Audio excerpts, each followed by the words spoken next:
6.2 Law of Cosines is going to be the last section in our Unit 3. When you walk away from this video, you must be able to communicate and be able to use the language of bearings.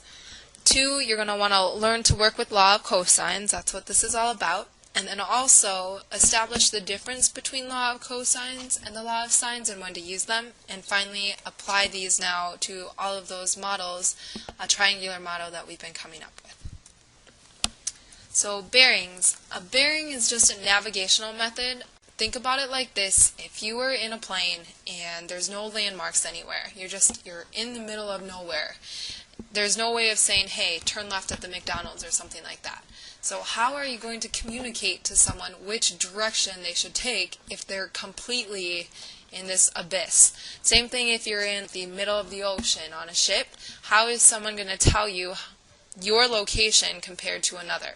So the idea is we use these bearings, and there are 2 different ways that we can use bearings. The first one is where we just directly reference north or south. So we use these 2 cardinal directions to reference, and then we take an angle off of them. So how this would be read, this is what it would be notated like. And how this would be read if you were reading this off to a pilot, it would be 53 degrees west of north. Alright, or you could also look at this as from north go 53 degrees west, but this is really the technical way of reading it. So how that would look is here you can just use your x and y axes as the north, south, west, east grid and say, here's my north. I want to go in the west direction, 53 degrees. So that's the plane. If I were here, that's the direction the plane would want to take if this had been my given instructions. The other way of notating bearing is just a clockwise direction from north. So if you ever just say a bearing of 70 degrees, note the difference. There's no directions around this. It's just a bearing of 70 degrees. What that is, it's just clockwise from north. So what that would look like is this. You would just go clockwise from the north, 70 degrees. Right? In one of your past homeworks, I believe the word problem had 320 degrees, a bearing of 320 degrees. So if you did have something like that, 320, this is what you would do. You would start from north, go clockwise around until you hit about 320. Okay, so maybe right about there. It'd be more closer to there. It'd be actually closer, but that would be 320 degrees, bearing of 320 degrees. Another way you could do that is you could just draw this arrow and now tell the plane or the pilot that they needed to go. It would be 40 degrees and then west of north. Okay, so 2 different ways of indicating the same direction for a pilot to take. Now that we know bearings, let's go ahead and do this problem. 2 ships leave port at 9 a.m. One travels at a bearing of 53 degrees west of north at 12 miles per hour. So these are 2 important information bits. And the other travels at a bearing of 67 degrees west of south at 16 miles per hour. How far apart are they at noon? So let's begin by drawing the picture of this to try to track these ships' routes and place them on how far away are they from each other. So this one is a 53 degrees. This was the same thing as our example. 53 degrees in the westerly direction from north. That's my first ship. And we're calling this port. Okay, and then the other one's traveling at 67 degrees. So 67 degrees.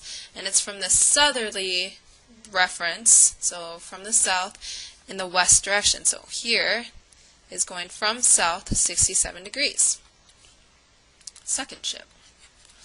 Okay, so the question is, how far apart are these? I'm going to go ahead and draw the most direct link from ship to ship. How far are they at noon that day? Let's go ahead and label this triangle and begin to try to use some of those methods that we've been using in the past. So make sure you do label these right. This would become little a. This is little c across from c, and this is little b across from b. So what we do know is we need at least 3 parts to find them all. Once you have those 3 parts, you can get anything that you're interested in. So I'm going to start with this angle right here and say that I do know, since north to south is just a 180-degree line, that this is going to be the difference of 180 and this 53 and 67 added up together. When I do that, I will get 60 degrees here. So once again, just 180 minus the 67 minus 53 is going to get us 60. So I got myself an angle. The next thing that you could try to start looking at is, could I get these other angles? You could always draw some horizontals, try to track if you have any transversals with parallel lines. It's looking not very good for that. There are other ways that you could do beyond the one that I'm about to introduce, but I mean, you could create some right triangles, trying to find, for example, you could use this 53 degrees and maybe try to find this angle. That might help you find this angle, but like I said, it could get very confusing and just a lot of angle chasing. So I'm going to lead you to this knowledge of that we do know their speeds. We don't necessarily know the distance here, but we do know the speed. So that's where I'm going to lead you to, that speed times time is equal to distance, because we do want to find the distance from B to C. And being that, we're going to want these distances as well. So since we have speed, can we get distance if we knew time? And yes, we can, since we knew that from 9 a.m. to noon these boats were traveling. That's 3 hours. So 12 times 3 is going to get us our first distance. Little c has to then be 36 miles. Okay, so 36 miles. B is going to be 48 miles when we take the 16 times the 3, so 48 miles. Alright, so now we've kind of gotten to the point where we have 3 parts, but how are we going to solve this, since with the law of sines, we really did need that full ratio. So now we are going to resort to our new law, which is the law of cosines. A good way to remember this is that the law of cosines, whatever side that you're interested in, is going to be opposite of its angle at the end of the law of cosines. So just know that A is going to be across from A with the law of cosines. If you're ever interested in an angle, then your angle A, you would use this equation right here. There are 2 others. Let's say you weren't interested in neither side A or angle A. Let's say you were interested in side B, then you could use this equation right here. And all it does is it takes the side that you're interested in squared equals the 2 other sides squared minus 2 times those 2 other sides again times cosine of, and again it's going to be B over here. Okay, and then the last one is the c squared equals a squared plus b squared minus 2 times AB times cosine of, and again it's going to be across from C. So these are what's going to become our friends. Put our heart by it. And again, the reasoning behind this, there is always a proof. We went through the law of sines proof. I'm not going to step through the law of cosines, but know that there is a reason using some right triangles and fitting them in within a larger triangle to come up with an equation like this. Alright, so this is the original picture that I drew, but a little bit more clean. So this we did establish was 60 degrees because of those bearings that we had been given that allowed us to find that. So now what we're going to do is we're going to solve for that one that we were interested in, the distance between our ships. So here is where I'm going to say, if I am interested in this little a here, I am going to use that very first law of cosines equation, a squared equals the b squared plus c squared minus the 2 times the b c times cosine of 60 degrees. So this is where I can go ahead and fill in, I kind of started filling in. That 60 degrees was the angle A. So this should be, 48 squared plus 36 squared minus 2 times 48 times 36 times cosine of 60 degrees.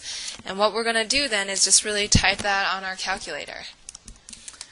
What we get is a squared is equal to 1872. Don't forget to square root that. A equals, and when we do that, we can just take the positive value since we know it's a distance. The distance that we just found between ship 1 and ship 2 is going to be 43.26 miles. 27 miles, sorry. Note the difference between what we had with law of sines. We need a full opposite side and angle pair, or a full ratio, in order to ever use the law of sines. The law of sines is actually the easier one to use, but if we don't have that full ratio, we can't do it. So law of cosines, really, as long as you have the 3 parts, you can go ahead and do it. You don't need that full ratio. Law of sines, we had to, throughout those steps, be aware of the ambiguous case, the ASS. Alright, you don't have to worry about that with law of cosines. Cross multiplication was used, which makes, again, the law of sines fairly simple to use because it's just the cross multiplication and solve for an unknown variable. I am going to warn you with the law of cosines, we have to be very aware of the order of operations. Alright, this is going to bring me to our last example. So I'm going to go ahead and do number 6 from your homework. I'm going to sketch this in, and I'm going to be somewhat precise about it, not very though. So there's going to be my A, and B is kind of short, and then C is the longest. Okay, so again, not the most precise, but okay, so A equals 55, got that. B is equal to 25, and C is equal to 72. So across the way from little a, I'm going to put my big A, big B, and C. So just like with the law of sines, we're still using those same steps. So I'm going to now fill in what I know with my columns. So there are all my angles, and then I'm going to fill in what I know with all my sides. So A is 55, B is 25, and C is 72. Alright, so you can see law of sines is out because we don't have a full ratio. It does not matter which one I go for, but I'm going to pick one. Let's just go with C, just because. Here I am going to, since this C is of interest, I am going to use the C squared equals the A squared plus B squared equation minus the 2AB. And again, that's just simply because I chose C to be my value of interest. So 72 squared, I'm now going to fill in my values. 55 squared plus 25 squared minus 2 times 55 times 25 times cosine of, and this is what I do not know. So red flag here, we are going to be solving for an angle, which means we are going to need our inverse cosine function. So here's where we're going to have to start to be very careful. Go ahead and simplify where you know you can simplify. Multiplication and those exponents are things that come first. You aren't destroying anything when it comes to the order of operations. 55 squared is 3025 plus 25 squared is 625 minus 2 times 55 times 25. It's going to get us 2750 times cosine of C. So here's where I'm going to say we got to solve for this piece right here. So everything has to go around it. So I'm going to make this a plus negative just so we can see all the operations very clearly. I'm going to subtract off 3025. I'm going to subtract off 625 as well. So from both sides, of course. So when I do that, I get 1534 equals negative 2750 times cosine of C. So again, I kind of like doing that so you can just very well see that this was negative.